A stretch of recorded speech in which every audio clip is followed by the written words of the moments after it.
What is the most dangerous idea in human history? Is it a weapon? A dogma? A prophecy? Perhaps it is none of these things. Perhaps the most dangerous ideas are the simplest. The ones that fit neatly on a bumper sticker, that can be whispered in a boardroom or on a battlefield. Ideas that are not so much invented as they are discovered, again and again, like a hard, cold law of nature. One such idea has toppled empires, built republics, sanctified atrocities, and justified miracles. It is an idea that has been the secret engine of both our greatest progress and our most profound suffering. It is a phrase you know, even if you've never read the book that made it infamous, "The ends justify the means." For centuries, we've called this mindset Machiavellian. A synonym for cunning, deceit, and ruthless realpolitik. But what if we've misunderstood it? What if this principle is not a monster lurking in the shadows of history, but a mirror held up to our own ambitions? What if, to understand the world, from the halls of power to the algorithms that shape our lives, we must first understand this iron rule? This is not a story about good and evil. This is a story about calculus. The cold, hard calculus of cost and benefit, of action and consequence. This is a journey into the heart of the Machiavellian principle, to see it not as a cartoon villain's motto, but as the operating system for much of our world. We will explore its ancient origins, meet its most infamous practitioner, Niccolò Machiavelli himself, and trace its bloody and brilliant path through revolutions, corporations, and into our own minds.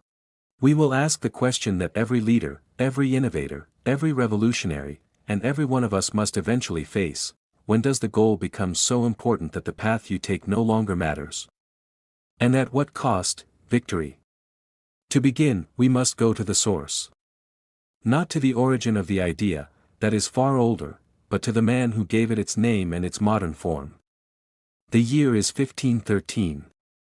The place, Florence, Italy. A city-state simmering with the creative explosion of the Renaissance and the brutal, cutthroat politics of the Italian peninsula. Our guide is Niccolò Machiavelli. A diplomat, a poet, a civil servant. A man who had dedicated his life to the Florentine Republic. But politics is a pendulum, and with the return of the powerful Medici family, Machiavelli found himself on the wrong side. He was arrested, tortured, and exiled to a small farm outside the city. It is here, in forced retirement, burning with frustration and a deep, unshakable belief in his own political genius, that he sets out to write a job application. A gift to the new Medici rulers, a manual on how to wield power effectively. He titles it The Prince. This small book would become perhaps the most infamous work of political philosophy ever written. And at its core was a radical, shocking break from tradition. For centuries, Western political thought had been dominated by a single question: what makes a good ruler? The answer was always framed in moral terms. The ideal prince was to be just, merciful, truthful, and devout. He was to be a paragon of Christian virtue. Politics was a branch of ethics. Machiavelli looked at the world, at the chaos, the wars, the betrayals, the rise and fall of states, and he asked a different, far more unsettling question: what makes an effective ruler? What actually works to gain and maintain power? Think back. Were there moments in your childhood when you expressed yourself freely, only to be met with disapproval? Perhaps you were told to be realistic, to stop being too sensitive, or that certain emotions were inappropriate. Slowly, you learned to hide those parts, to tuck them away. And in doing so, you began to build a mask, what Jung called the persona. The persona is the face we present to the world. It allows us to function in society and gain acceptance. But here's the problem: the more we identify with this mask, the more we lose touch with our real selves. We begin to believe we are the persona, forgetting what lies beneath. And then there's the other side of the coin, the shadow. If the persona is what we show the world, the shadow is what we hide from it. It contains everything we have rejected or suppressed: our fears, unspoken desires, vulnerabilities, and even our hidden strengths. Here's where it gets profound: the shadow doesn't disappear just because we refuse to look at it.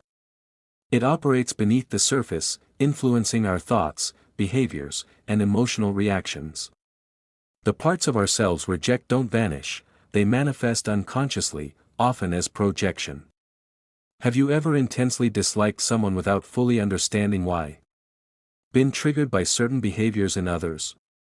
Jung believed that when we are disturbed by qualities in other people, it's often because those very qualities exist within our own shadow. But what if I told you that within this shadow lies the key to true self-discovery? That the parts you've suppressed are not your enemies, but the missing pieces of your wholeness? Jung's great insight was this: psychological growth is not about eliminating the shadow. It is about integrating it. It is about looking into the depths of your own unconscious and facing what you have denied. Because when you do, you unlock a profound source of personal power, authenticity, and freedom. This is where the real journey begins. Are you ready to confront the truth of who you are? To break free from the illusions that have shaped you? Because what comes next will challenge everything you thought you knew about yourself. In the Roman Republic, the famous Cato the Elder ended every speech, regardless of the topic, with the phrase Carthago delenda est, Carthage must be destroyed. For Cato, the end of eliminating a rival civilization was so paramount that it justified relentless, genocidal war. The means were irrelevant, only the result mattered. But it is in the modern era that this principle found its most potent and terrifying expressions. Consider the French Revolution that it began with the most noble of ends: liberté, égalité, fraternité. Freedom, equality, brotherhood. A world free from the tyranny of kings and aristocrats. But how was this utopia to be achieved? We enter the reign of terror. Maximilian Robespierre, the incorruptible, became the high priest of the ends justify the means logic. He argued that to create a republic of virtue, one must first purge the nation of vice. Terror, he declared, was nothing other than prompt, severe, inflexible justice. It is therefore an emanation of virtue. The end, the perfect society, was so sublime, so sacred, that any means used to reach it were sanctified. The guillotine became the brutal, efficient instrument of this logic. Thousands lost their heads, not for what they had done, but for who they were, or what they were suspected of potentially doing. The revolution was consuming its own children, all in the name of a purity that could never be attained. The means had not just corrupted the end, they had devoured it. The 20th century can be seen as the laboratory of this principle, scaled to industrial proportions.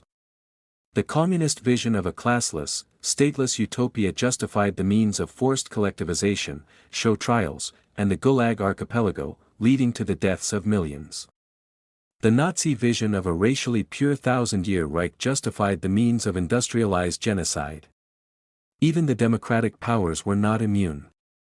The end of defeating the existential threat of Imperial Japan was used to justify the means of deploying the atomic bomb, a weapon of indiscriminate, apocalyptic power, vaporizing civilians to, in the words of President Truman, save 500,000 American lives. It remains the most stark, terrible, and debated example of the ends means calculus in modern history. In each case, the grandeur of the goal was used to anesthetize the conscience against the horrors of the present. The future was mortgaged against an unimaginable suffering in the now. We like to believe that the brutal calculus of the ends justify the means is a relic of a more barbaric age. A tool for dictators and revolutionaries. But what if it has simply put on a suit and tie? What if its most powerful practitioners today are not in palaces, but in boardrooms and tech campuses? The language has changed. We don't talk about principalities or the revolution. We talk about market share, disruption, the mission, and changing the world. Take the modern tech giant, its stated end is often profoundly ambitious and, on its face, benevolent. To connect the world. To organize all of the world's information. To make the world more open and connected. These are the new utopias. And in pursuit of these grand ends, what means are justified? The means of moving fast and breaking things, even if those things are privacy laws, local economies, or mental well-being.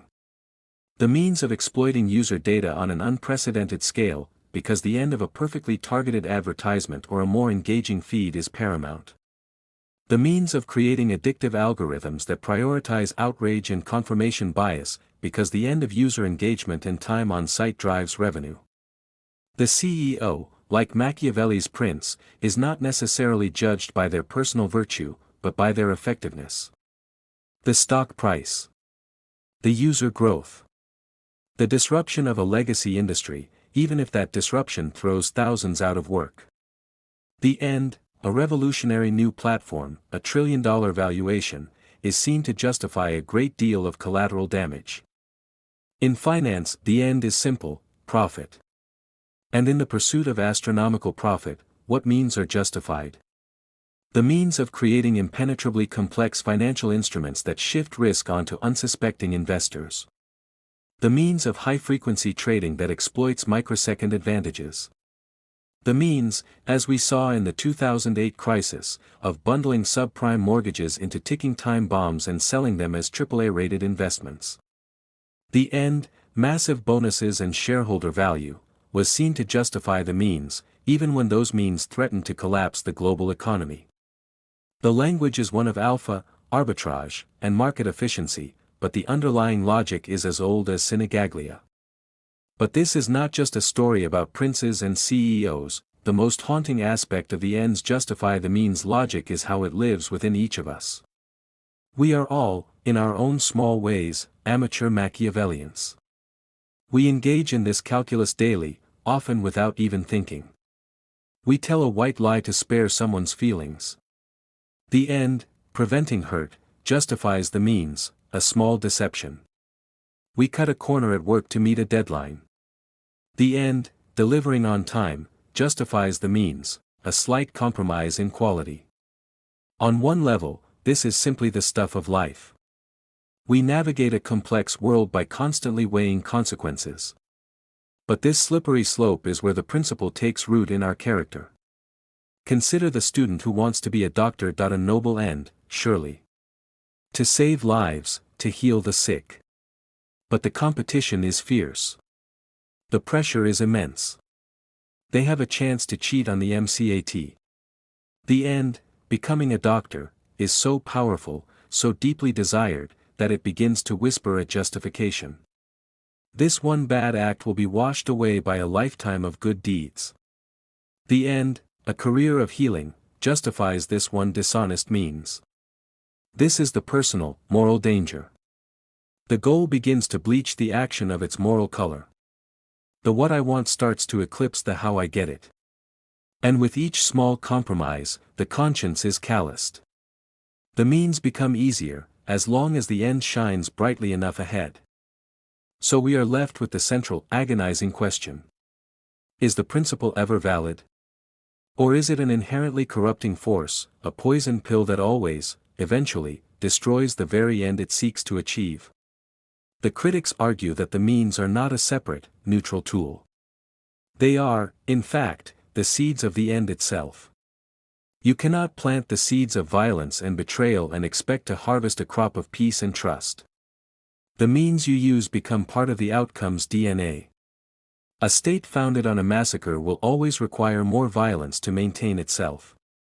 A company built on deception will find its reputation is its greatest liability. A personal relationship built on a lie contains the rot of its own destruction. The moral philosophy of Immanuel Kant offers a powerful counterargument. He proposed the categorical imperative. Act only according to that maxim whereby you can, at the same time, will that it should become a universal law. In simpler terms, don't make an exception for yourself. If it's wrong to lie, it's wrong for you to lie, no matter how good your reason seems. The means matter inherently, not just instrumentally. Yet, the world is not a philosophy seminar. Leaders are faced with what philosophers call dirty hands problems. Situations where there is no clean, morally pure option. Imagine a wartime leader who learns that a city is about to be hit with a chemical weapon. The only way to stop it is to torture the single operative who knows the location. Is it morally acceptable to torture one person to save hundreds of thousands? The pure Kantian says no. The pure Machiavellian says yes, without hesitation. Most of us are trapped in the agonizing space in between. This is the true dilemma. An absolutist morality can seem paralyzing in the face of real-world evil. But a purely consequentialist morality, where only results matter, can lead to a bottomless pit of atrocity, where any act can be rationalized by a sufficiently grand goal. Perhaps the wisdom lies not in choosing one side absolutely, but in understanding the terrible weight of the choice itself. It is to recognize that sometimes, in the real world, one might be forced to dirty one's hands, but to do so with profound reluctance, with remorse, and with the clear-eyed understanding that it is a moral cost, not a moral triumph. Niccolò Machiavelli died in 1527, largely forgotten and considered a failure. He never regained his position in Florence. His job application, The Prince, was largely ignored by the Medici. It was only after his death that his work spread, becoming a banned, secret handbook for kings and popes who publicly denounced it while privately studying its pages. He was not a monster. He was a realist. A pessimist, perhaps. He looked at the chaotic, violent world of Italian politics and described its engine without flinching. He took the hypocrisy that every leader engages in and laid it bare, without the comforting veil of moral platitudes. In doing so, he gave us a gift and a curse. The gift is a clear-eyed understanding of power, a vaccination against naivete. To be governed by childish notions of how the world should work is to be a perpetual victim of those who understand how it does work. The curse is that his name became a byword for evil, turning his principle into a simple slogan for the ruthless, when his own work is far more nuanced, even tragic. The ends justify the means is not a rule to be followed blindly. It is a danger to be recognized. A force of nature, like fire. Fire can heat a home or burn it to the ground. This principle can build a stable state or justify a genocide. The difference lies in the ends we choose, the means we are willing to countenance, and the constant, vigilant scrutiny we apply to both. It asks us to look in the mirror and ask, what are my ends? Truly, are they worth the price? And am I prepared to live with the person I become by using these means to get there? For in the final calculus, the means are not just a path to an end. They are the journey itself. And we must all arrive at our destination having become the person our journey made.